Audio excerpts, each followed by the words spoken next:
Hello गाइजहरू होइन के छ तपाईँहरूको हालखबर होइन। अनि वर्ल्ड कप आइसक्यो अनि वर्ल्ड कप सँगसँगै आइएम अल्सो ब्याक अगेन होइन। अनि यो वर्ल्ड कपलाई चाहिँ के रहेछ भन्दाखेरि चाहिँ तपाईँको नेपालतिर चाहिँ लात्ते भकुन्डोको महान चाड विजय वर्ल्ड कप पनि भन्दो रहेछ होइन। अब तपाईँहरूको चाहिँ यो भन्ने स्टाइल चाहिँ मलाई एकदम रमाइलो लाउँछ क्या। विजय दशमी भने जस्तै विजय लात्ते भकुन्डो भन्दो रहेछ यसलाई होइन। अनि के छ भन्दाखेरि अहिले चाहिँ यो वर्ल्ड कप चाहिँ पुरै अमेरिकामा हुन लागिरहेको नि त। अनि अमेरिकामा वर्ल्ड कप हुनेपछि त म त फेरि झोलासोला बोकेर ट्याकट्युक केटाहरू हामी सबै गइसक्यौँ होइन म्याच खेल्नलाई। अब हामी चाहिँ अर्जेन्टिनाबाट खेलिन्छ भन्ने कुरो त अब तपाईँहरू सबैलाई थाहा होला होइन। अब गोलसोल हान्ने कि होइन गोलै हान्दिन् कि के गर्ने। अब कति हान्दा ठिक होला कति हान्दा चाहिँ कस्तो होला केटाहरूलाई तर्साउने कि गोल बर्साउने कि भन्ने चाहिँ हामी यसो सोचमा डुबिरहेका छौँ होइन। अनि के छ भन्दाखेरि म त अमेरिकामा पहिल्यैदेखि त यो अमेरिकामा चाहिँ एमएलएस भन्ने गेम हुन्छ नि तपाईँहरूलाई थाहा नि त।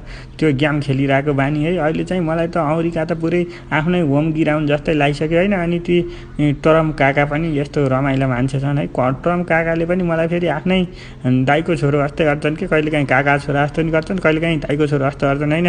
किनकि कहिलेकाहीँ भाइ भन्छन् कहिलेकाहीँ भतिज भन्छन् क्या त्यही भएर होइन। अनि यिनले के भन्छन् भने मलाई राम्रो खेल बाबु होइन रमाइलो छ तिमी त एमएलएस नि खेलिरहेको तिमीलाई त म ग्रिन कार्ड पनि दिन्छु हेर अनि तिम्रो म्याच पनि हेर्न आउँछु साह्रै मजाको छौ मान्छे भन्छन् तिनले है। अब ग्रिन कार्ड दिन्छन् कि क्या चाहिँ होइन। ग्रिन कार्ड दिए त अब के भन्ने है रेड कार्ड चाहिँ खान मन छैन मलाई होइन। अरू त जस्तो कार्ड भए पनि रमाइलो छ। अनि यस्तै हो हाम्रो तयारी चाहिँ पुरै पूर्व तयारी नै छ के अरे होइन। अनि त्यही भएर अब कसले कस्तो सपोर्ट गर्नुभएको छ अनि हामीले कति गोल हानौँला के लाग्दा। अनि हाम्रो मेसी र नेमार भाइ मेसी त म यो रोनाल्डो दोष पनि आइसक्यो होइन। अनि हेरौँ अब केटाहरूलाई भेट्ने यसो चिया खाने भनेको खोइ के हो यार भेट्नै नमिल्ने है। केटाहरू आफ्नो आफ्नो काममा बिजी उनीहरू पनि गोल हान्ने सोचमा होला नि त। अब हेरौँ अब के छ अब कसले जित्ला वर्ल्ड कप तपाईँलाई के लागिरहेको छ यसो कमेन्ट समेन्ट हान्नु न फुर्सद छ भने है। By by.